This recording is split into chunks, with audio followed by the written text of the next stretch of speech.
It was early spring in the Pisgah National Forest, the air heavy with the smell of wet earth and pine needles. The canopy was still thin, allowing a pale, diffused light to filter down onto the damp trail.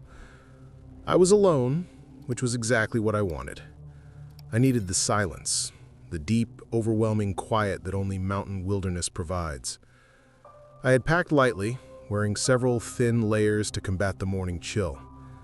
The hike was challenging, a steep incline winding toward the ridgeline, but I enjoyed the burn in my muscles. The quiet, however, eventually began to feel less peaceful and more oppressive. I checked the time. It was well past noon. I should have seen at least one other person by now, perhaps a trail runner or another backpacker. But there was nothing. No bird song, no rustle of squirrel. The forest had gone completely silent, as if it were holding its breath. I convinced myself it was simply the weather. Perhaps the moisture in the air muffled the sound. I did not believe that explanation, but I forced my feet to keep moving. I rounded a switchback, and there he was.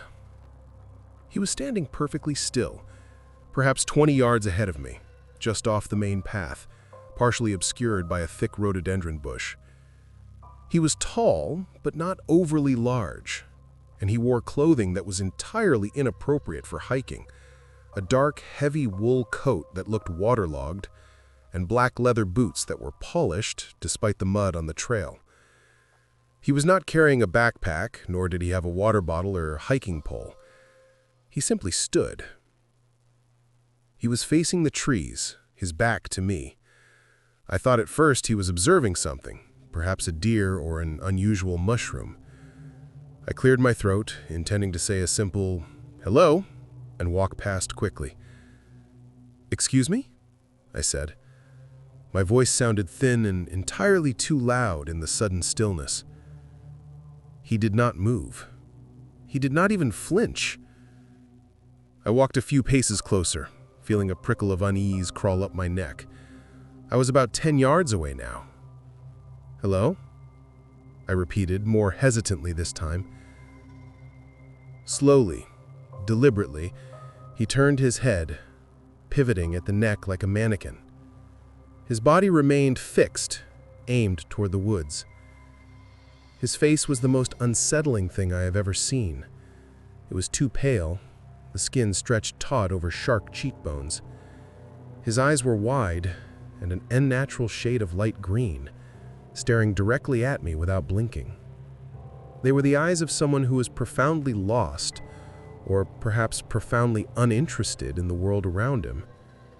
He did not smile. He did not frown. His expression was utterly blank. "You have found the right place," he said. His voice was flat, without inflection, like gravel being poured onto a tin tray. I stopped instantly. The path was narrow here. I felt a surge of adrenaline, recognizing immediately that this interaction was wrong. It was not the kind of awkward hiker encounter one usually has. "Excuse me? I'm just passing through. I hope you're having a nice day?" I tried to sidle past him, keeping as much distance between us as possible and avoiding eye contact. His head turned again, following my movement, but his body remained stubbornly fixed in place. "You are moving too quickly," he stated. It was not a question or a plea. It was a simple, absolute decree. I stopped breathing for a moment. "I need to make good time to the lookout point before sunset." I offered a rationale I knew he did not care about. "The sun does not matter," he countered. He shifted his weight for the first time, and the movement was jarringly sudden. He stepped directly onto the trail, blocking my path entirely. "What are you doing here?" I asked, my voice now tight and small. I unconsciously raised my hand slightly, ready to defend myself, though I did not know against what. He tilted his head. "I am waiting for you." My heart hammered against my ribs. I knew then that I needed to run, not walk. I needed to escape. I could not face him directly. I looked past his shoulder, calculating the distance to the next bend in the trail. "I don't know you," I said firmly, taking a step back. "But I know you."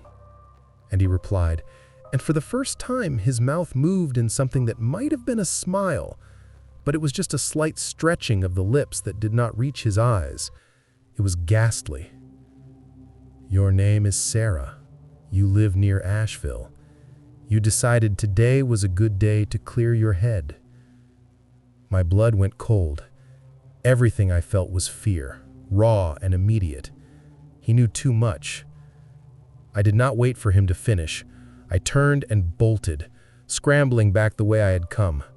My boots slipped on the wet leaves and loose gravel. I did not look back.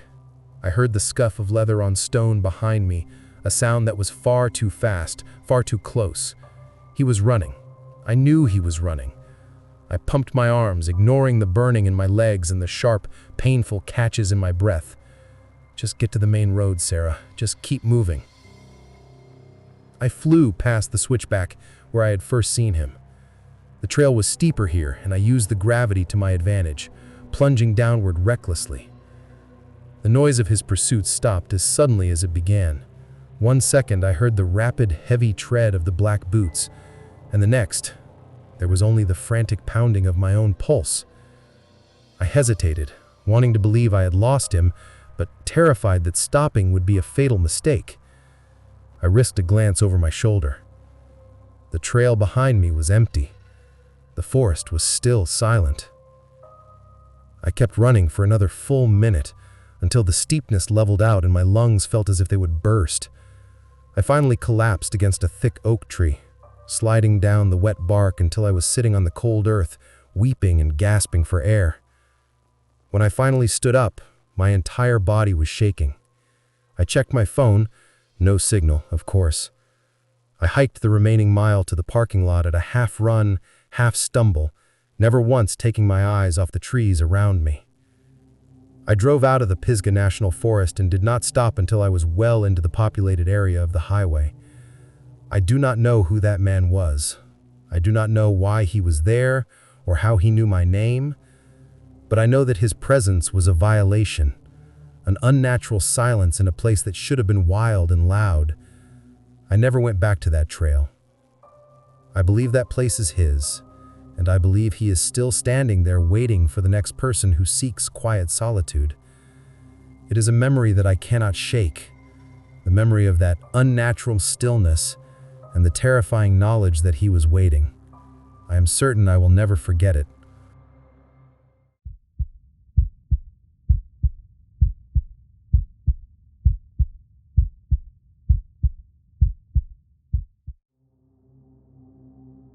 The problem with the Appalachian Trail in late November isn't the cold.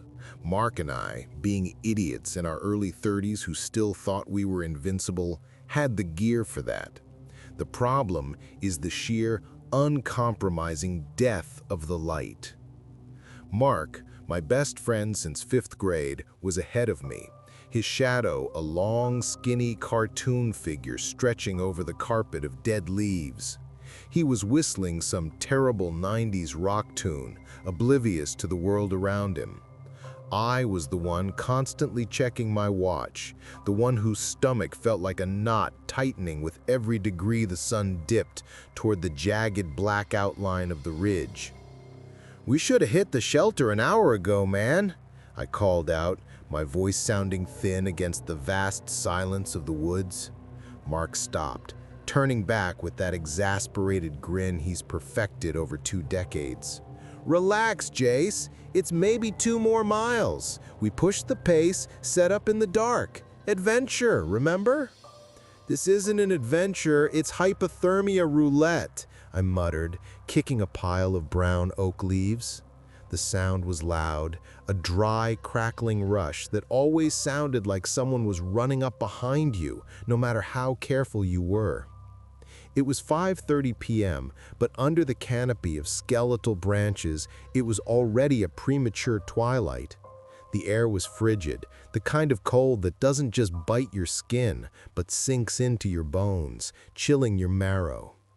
We'd been hiking through Georgia, chasing the last vestiges of a mild autumn. But here, the forest was officially shut down, dormant, and slightly hostile. We pressed on, the whistling having died away. Mark was quiet now too, perhaps sensing the same shift in the atmosphere that was making my palms sweat inside my gloves. The trees grew tighter, their bare limbs intertwining like the nervous system of some gigantic sleeping creature. Then I heard it. It wasn't the crackle of our own boots. It was another sound, a methodical, heavy thump, thump, thump. "Mark," I whispered, stopping dead. Mark, about 20 feet ahead of me, didn't hear. He was focused on the ground. I heard it again. It wasn't just footsteps. It was the sound of something dragging itself, or perhaps a heavy object being dropped, then lifted, then dropped again. It came from the dense rhododendron thicket off the trail to our right. The sound was too slow, too labored to be an animal, and too irregular to be another hiker. Thump, scrape, thump. I finally got Mark's attention by throwing a small piece of trail mix gravel at his backpack. He stopped and looked at me annoyed until he saw my face. "What is it?" he mouthed. I pointed toward the thicket. We stood motionless, trying to hear past the violent pulsing in our own ears. The woods were now utterly silent, save for the dragging sound, which was now noticeably closer. It sounded like a massive, wet sack of bones being dragged across granite. Mark fumbled for his headlamp, but before he could switch it on, the sound stopped. Dead silence again. We waited, tense, for maybe 10 seconds. Then, from the darkness directly in front of us, off the trail in a cluster of mountain laurel, came a new sound. It was the sound of a human voice, but stretched and wrong, like tape slowed down to half speed. It was a slow, wet, sucking, gasping sound that was trying desperately to form a word. Ha, ha, ha, pa, it wheezed. Mark finally hit his headlamp beam on the dark woods. The bright white light slashed across the dark woods, settling right on the mountain laurel bushes. There was nothing there. Just glossy green leaves and dark, tangled branches. "It's nothing, Jace. Must be the wind or a bear groaning. Let's go, now!" Mark's voice was high-pitched, betraying his attempt at calm. He turned to walk, but I couldn't move. "Wait," I breathed, staring at the spot where the sound had come from. "Look at the ground." The leaf litter was thick and undisturbed, but right at the edge of the light there was a mark, a perfectly straight line, like something extremely heavy had been pulled through the leaves, creating a clean trough, maybe 4 inches wide, leading right from where we were standing back into the thicket on the right. Before I could process the impossibility of the line, it was too straight, too clean, as if a body had been dragged by a rope tightened around the neck. The sound came again. It wasn't a wheeze this time. It was a clear, perfect mimicry of Mark's voice, pitched slightly higher, right behind us, whispering my name. "Jason." Mark didn't hear it. He was already walking. I saw his shadow shrink as he started to move away, but I had heard it. It was so close, I felt the cold air of its breath against the back of my neck. I didn't turn around. I didn't scream. I just ran. I tackled Mark 10 feet later, sending us both sprawling into the dust and dead leaves. "What the hell, Jason?" he yelled, scrambling up. "Don't look back! Run, Mark! Run!" I screamed, finally finding my voice. We ran, blindly, our headlamps bouncing crazily, illuminating the narrow white blaze of the AT. Mark was shouting questions I couldn't answer. I didn't need to answer. I could hear the sound behind us again. The thump, scrape, thump was back, but now it was fast. It sounded like it was catching up, moving with an unnatural, impossible speed, tearing through the underbrush like a frantic, panicked crab. It wasn't running, it was dragging, and whatever it was dragging, it was doing it fast.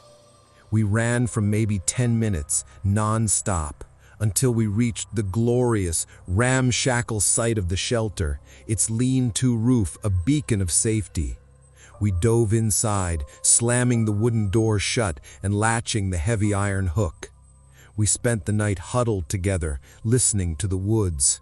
We never heard the drag again, but we heard something else. All night, surrounding the shelter, a sound started up. It was the distinct sound of someone methodically tapping the trunk of a tree with a flat, smooth stone, repeating a slow, rhythmic pattern. Tap, tap, tap, tap. It was the sound of a patient, an unhurried signal. And the worst part? When the tapping paused for a full minute, a second sound picked it up from the opposite side of the clearing. Tap, tap, tap, tap. Mark and I didn't speak a single word until the sun was high enough to melt the frost off the windows. We packed in silence, broke camp in silence, and hiked the rest of the morning in silence. We found out later that the next shelter over, exactly 2 miles away, had been vandalized overnight. The logbook was gone, and someone had carved a single perfect 4-inch wide horizontal line into the wooden floor right in front of the door. We didn't talk about it for weeks, but sometimes, when the wind blows and the leaves rustle, I still hear Mark's voice, a little too close, a little too high-pitched, whispering my name.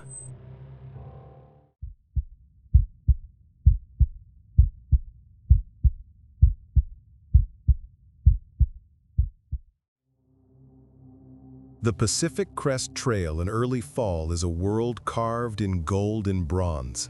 That is what I kept telling myself, trying to focus on the beauty rather than the rapidly dropping temperature. Madison, Hannah, and I, 3 best friends nearing 30 and feeling every year of it in our knees, had planned this segment for months. We were deep in the Oregon wilderness, miles from any paved road, soaking up the last reliable warmth of the season. The first 2 days were perfect. Blue skies, crisp air, and the easy camaraderie that comes only from shared exhaustion. We would laugh about Madison's terrible attempts at singing old 90s songs or Hannah's uncanny ability to find the muddiest spot on any stretch of trail. But on the 3rd afternoon, the mood shifted. It was roughly 3 p.m. when we rounded a switchback, and the usual soundscape of the forest, the chatter of jays, the distant rush of water, the wind in the pine tops, just stopped. It was a suffocating, soundless vacuum, like someone had muted the world. The only noise was the crunch of our boots on the granite dust. The sun, which had been a cheerful yellow, suddenly looked thin, filtering through a sky that had gone the color of lead. "Did you guys hear that?" I whispered, pulling my fleece closer. Madison stopped, her backpack straps squeaking. "Hear what? The silence? It is intense, right?" "It feels heavy," Hannah murmured, scanning the deep shadows gathering between the ponderosas. We decided to push for another hour to a planned campsite near a glacial lake. When we got there, the place was pristine, surrounded by ancient, gnarled trees. The lake itself was already rimmed with a fragile layer of ice. As we set up the tent, the air grew bitterly cold with unnatural speed. It was Madison who found the first one. She was scouting for firewood when she called us over, her voice tight. Tied to the trunk of a massive cedar about eye level was a small, crudely carved figure. It was perhaps 4 inches long, made of white, unstained wood, and roughly shaped like a human. It had no face, just deep-set indentations where the eyes and mouth should be. A thin strand of black thread, not a natural fiber, but synthetic, like heavy fishing line, was looped around its neck and tied to the bark. "Okay, someone has a weird sense of humor," Madison joked, but her hand wasn't reaching out. "Look," I said, pointing. Directly opposite the first figure, tied to another tree, was a second one, and then a third, further down the slope, facing away from the lake. They were not pointing to the trail or a scenic view. They were marking a line leading into the densest, darkest part of the woods. We told ourselves it was trail art, creepy but harmless, and quickly finished setting up camp, forcing normalcy by preparing our dehydrated meals. We were eating in the tent, huddled together as the last light drained from the sky, when Hannah suddenly froze with her spoon halfway to her mouth. "Did you hear that?" she whispered, eyes wide. "Hear what?" I asked, my heart hammering. The silence was back, thicker than ever. Not silence, like a breath, right outside the tent. We held our breath for what felt like an eternity. Nothing, just the drumming of my own blood in my ears. We rationalized it: wind, a deer, the tent material settling. I finally drifted off around midnight, only to be yanked awake by a frantic, sharp kick to my side. It was Madison. She was not breathing. She was simply staring at the tent wall, moonlight throwing a thin, jagged shadow onto the nylon. "Something is out there," she mouthed, her face a mask of primal terror. "I saw a shadow. It was too tall." I slid my hand to the zipper, but Hannah grabbed my wrist, shaking her head violently. "Do not open it," she pleaded silently. Then the sound came. It was not the crash of a bear or the howl of a coyote. It was a slow, sickening thump, drag, thump, drag, like something immense and heavy being hauled across the rocky ground. It was moving around our tent, tracing the perimeter. Then came the voice. It was not loud, but it penetrated the nylon like it was shouting directly into my skull.